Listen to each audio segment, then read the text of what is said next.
Assalamualaikum warahmatullahi wabarakatuh. Selamat pagi, siang, sore maupun malam hari, kapanpun dan dimanapun anak-anak berada. Perkenalkan, saya Ibu Laili Minatu Zahro, bisa dipanggil Ibu Mila. Di video kali ini saya akan menjelaskan materi tentang sistem pencernaan pada manusia, materi untuk kelas 11. Sebelum saya mulai materinya, anak-anak bisa subscribe, like, dan komen videonya ya.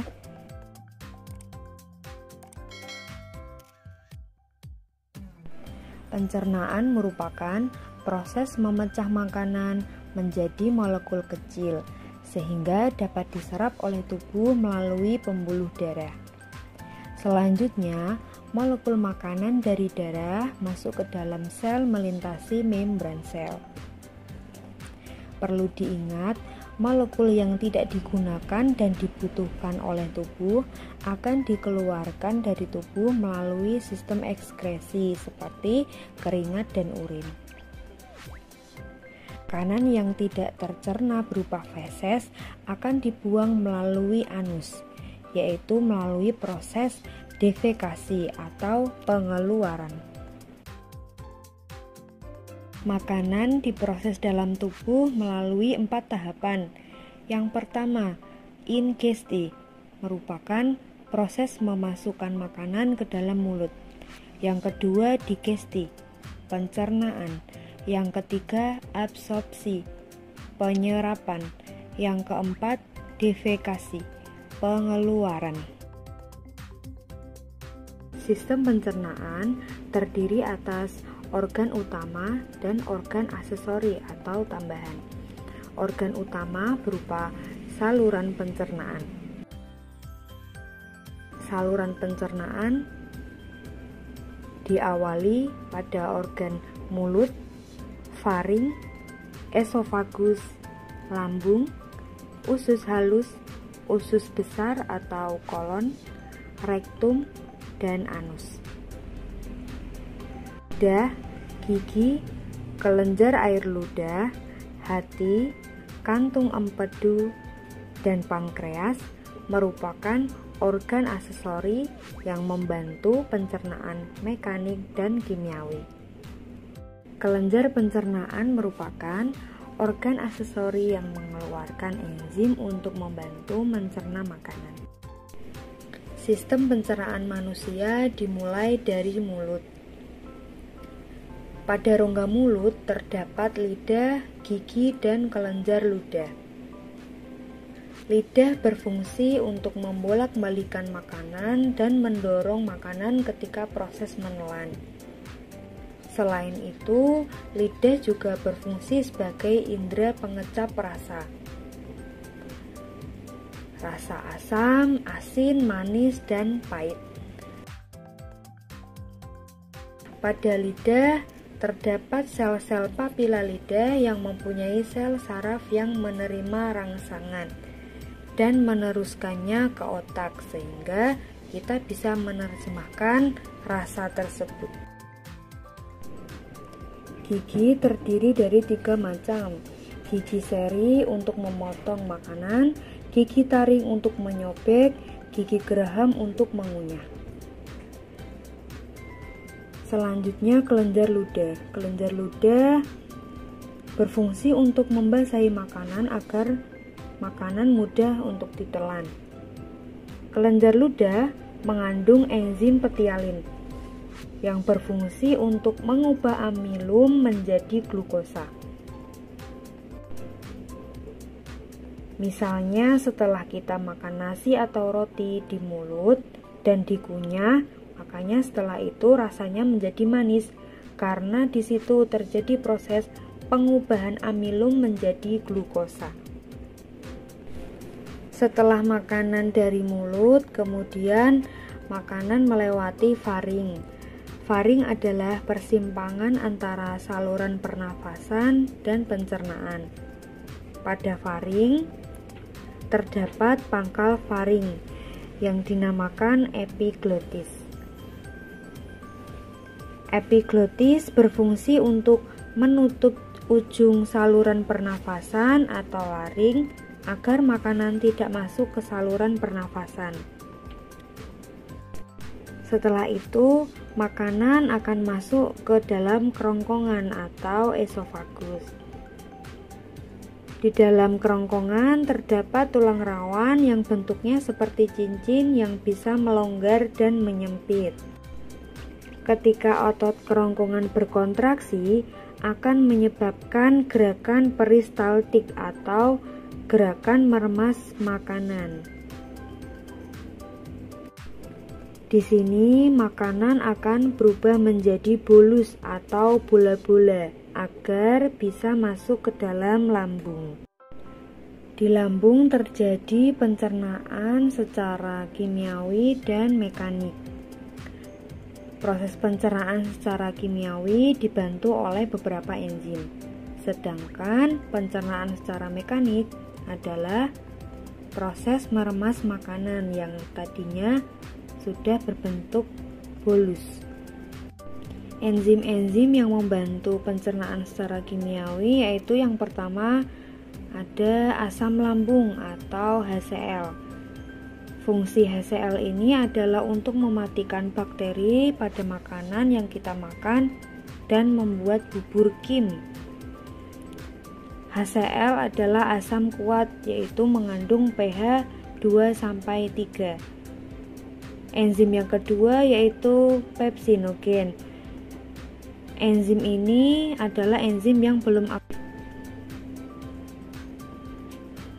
Sebelumnya harus diaktifkan dulu oleh HCl atau asam klorida, kemudian merubah protein menjadi pepton. Pepton akan mencerna protein supaya dia berubah menjadi asam amino. Kemudian enzim yang ketiga yaitu enzim renin. Fungsi enzim renin yaitu mengendapkan protein susu menjadi kasein. Kemudian baru bisa dicerna oleh tubuh. Enzim renin biasanya terdapat pada bayi karena bayi hanya mengonsumsi susu saja. Semakin tua seseorang, produksi enzim renin semakin berkurang karena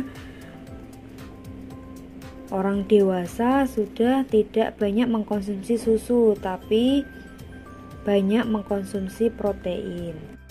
Selain ketiga enzim tadi, di dalam lambung juga terdapat mukosa atau lendir. Fungsinya yaitu supaya ketika meremas makanan, lambung tidak tergesek atau tergores. Lendir juga berfungsi untuk melapisi permukaan dalam lambung sehingga lambung lebih licin.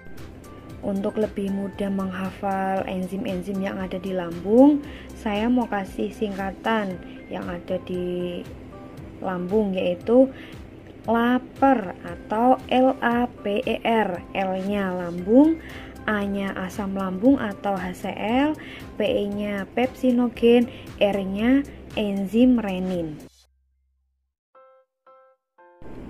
Setelah dari lambung, makanan akan masuk ke dalam usus halus atau intestin. Usus halus terdiri dari 3 bagian, yaitu yang pertama ada duodenum atau usus 12 jari, yang kedua jejunum atau usus kosong, yang ketiga ileum, usus penyerapan.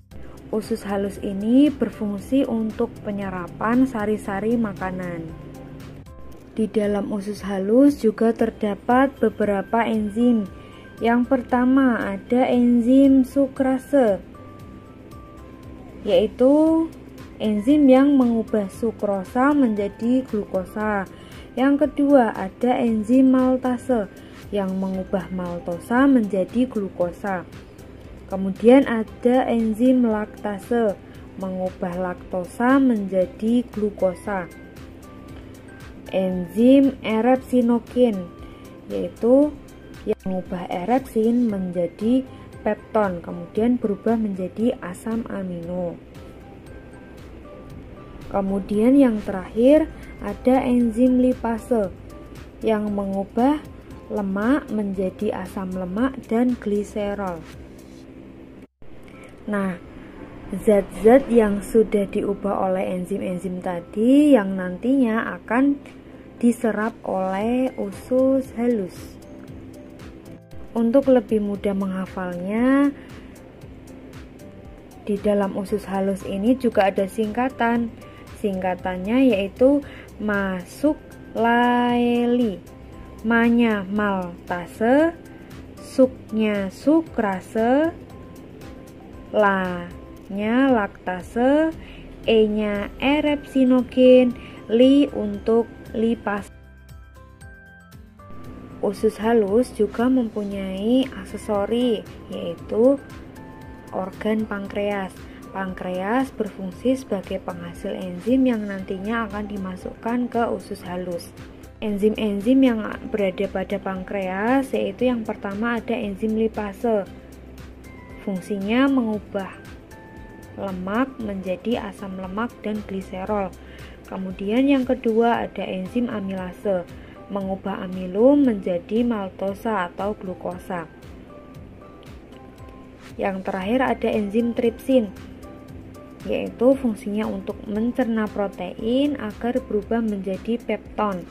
Kemudian diubah lagi menjadi asam amino yang nantinya akan diserap oleh usus halus sebagai sari-sari makanan.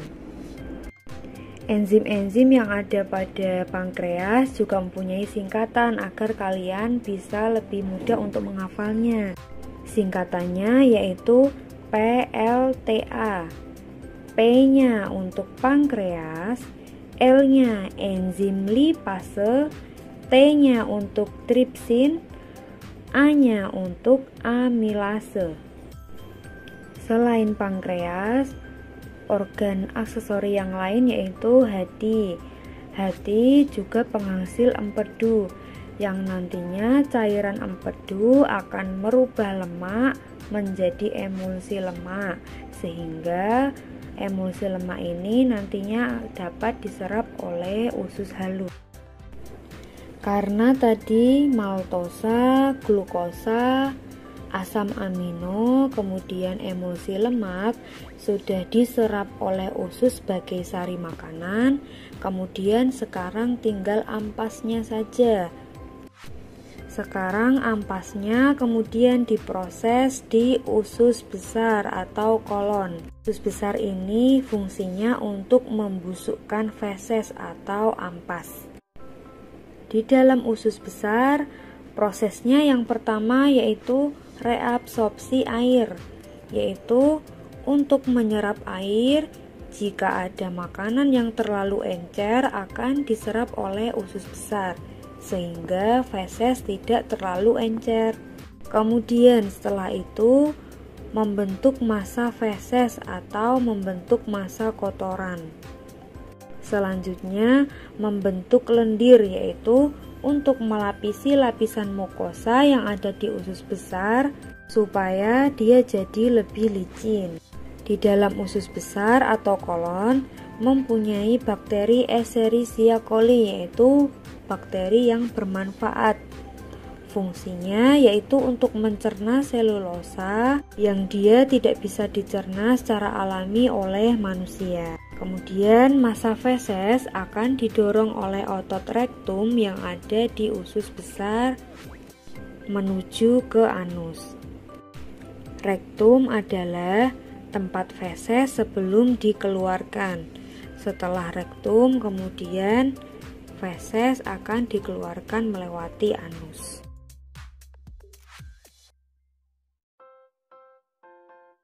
Demikian materi sistem pencernaan dari saya. Cukup sekian, semoga bermanfaat. Tetap semangat belajarnya dan selalu jaga kesehatan.